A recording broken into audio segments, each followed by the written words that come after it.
brought to you by Gitanjali Salon, Channi Himmat, Jammu. Follow Ruchika Makeovers on Facebook and Instagram for best bridal makeup in town. Hello viewers, you're watching Jammu Links News. I am Mannat Gupta and welcome to the daily updates of Midday News. Let's begin. Jammu and Kashmir on Thursday recorded 59 fresh COVID-19 cases, including those of 21 police personnel, taking the total number of infected to 1,449. While 8 of these cases are from Jammu, 51 are from Kashmir region.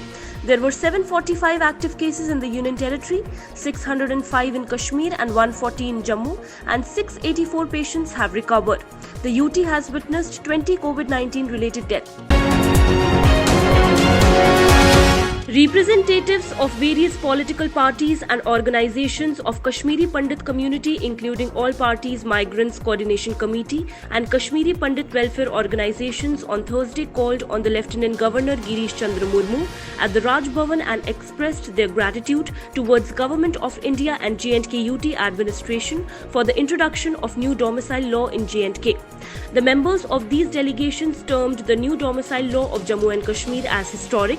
They also retaliated that the removal of Article 370 and Article 35A, which proved to be a stumbling block in the path of development, would take the UT to new heights of growth and development. Union Minister Dr. Jitendra Singh reviewed measures to expedite Jammu and Kashmir's corona sample testing procedure. In over 1.5 hour long video conference meeting with senior officers of Jammu and Kashmir Health Department as well as heads and faculty members of government medical colleges and SKIMS, Dr. Jitendra Singh emphasized the need to respond to the popular demand to make the corona sample testing more time bound and to reassure the persons offering their samples that they would not be subject to any unwarranted delay or inconvenience. He also insisted on prompt clearing of the backlog of samples. 36 villagers have been taken ill in village Dabmu in block Samb of Samba district by drinking containment water of a local Bawali on Thursday. Soon after getting information, the health authorities deputed a team of doctors and paramedical staff to the village and they administered the medicines to the patients who had developed infection and were suffering from diarrhea and vomiting.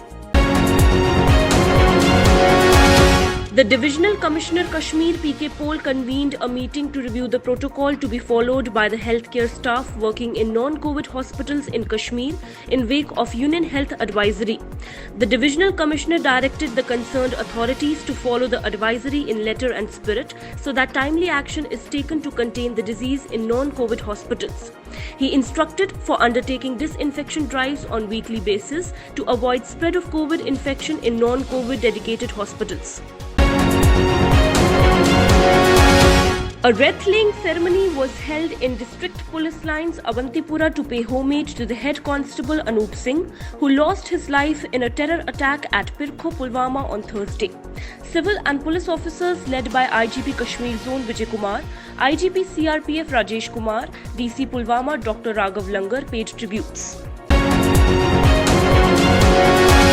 A day after 40 liquor shops were allowed to operate across the Union Territory, Jammu and Kashmir Excise Department has ordered opening of more 73 shops in Phase 2 on Friday.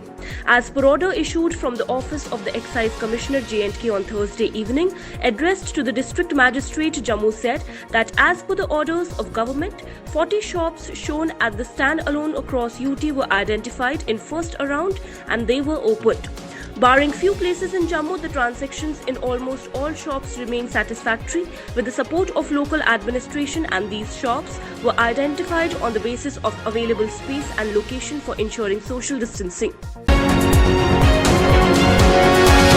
The Jammu and Kashmir government on Thursday arranged 23 COVID special trains, 3 flights besides scores of buses to bring back the residents of J&K stranded outside UT due to lockdown imposed in the wake of global pandemic amid strict observance of all necessary preventive protocols.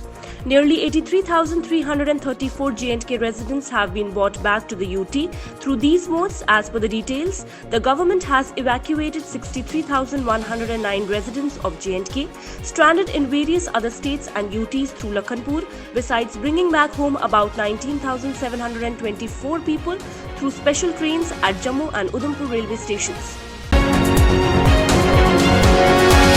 Badarwa police have arrested the accused involved in killing of 6-year-old male leopard.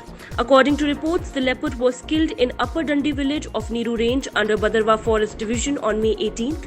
The accused confessed that on May 17th this year, he fired upon the leopard in Dandi forest with 12-bore single barrel and killed him in revenge because he has started to eat his cattle.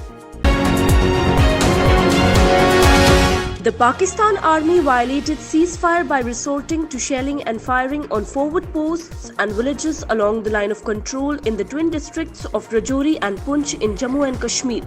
The Indian Army retaliated befittingly in all the sectors and there was no report of any casualty in Pakistani firing.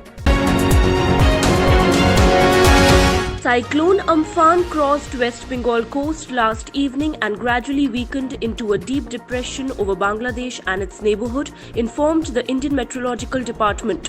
The IMD said it is very likely to continue to move north-northeastwards and weaken further into a depression during the next 3 hours and into a well-marked low-pressure area during the following 12 hours. India on Friday recorded its biggest spike in COVID-19 cases with 6,088 new cases and 148 deaths reported in the last 24 hours, taking the tally of coronavirus cases in the country to 1,18,447 as per the Union Ministry of Health and Family Welfare.